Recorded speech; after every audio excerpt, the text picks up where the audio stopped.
மாதிரியாயிரு, கற்பில். உன் இளமையை குறித்து ஒருவனும் உன்னை அசட்டை பண்ணாதபடிக்கு நீ வார்த்தையிலும் நடக்கையிலும் அன்பிலும் ஆவியிலும் விசுவாசத்திலும் கற்பிலும் விசுவாசிகளுக்கு மாதிரியாயிரு. 1 தீமோத்தேயு 4:12.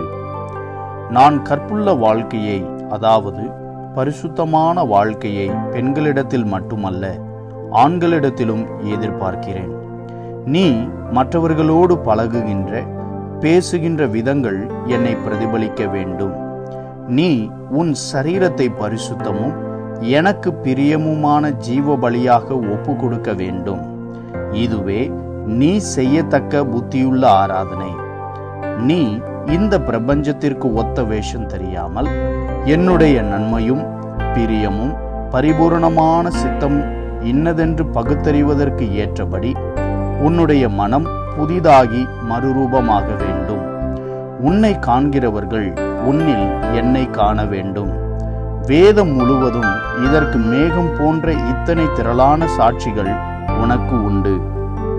எனவே பாரமான யாவற்றையும் உன்னை சுற்றி நெருக்கி நிற்கின்ற பாவத்தையும் தள்ளிவிட்டு விசுவாசத்தை துவக்குகிறவரும் முடிக்கிறவருமாயிருக்கிற என்னை நோக்கி உனக்கு நியமித்திருக்கிற ஓட்டத்தில் நீ பொறுமையோடே ஓடிவா.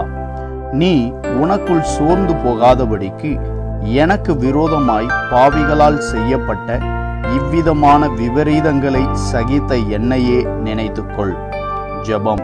பரிசுத்த பிதாவே, என்னுடைய உள்ளான பரிசுத்தம் அநேகருடைய வாழ்க்கைக்கு முன்மாதிரியாயிருக்க எனக்கு கிருபை தாரும். இயேசுவின் நாமத்தில் ஜெபிக்கிறேன். ஆமேன்.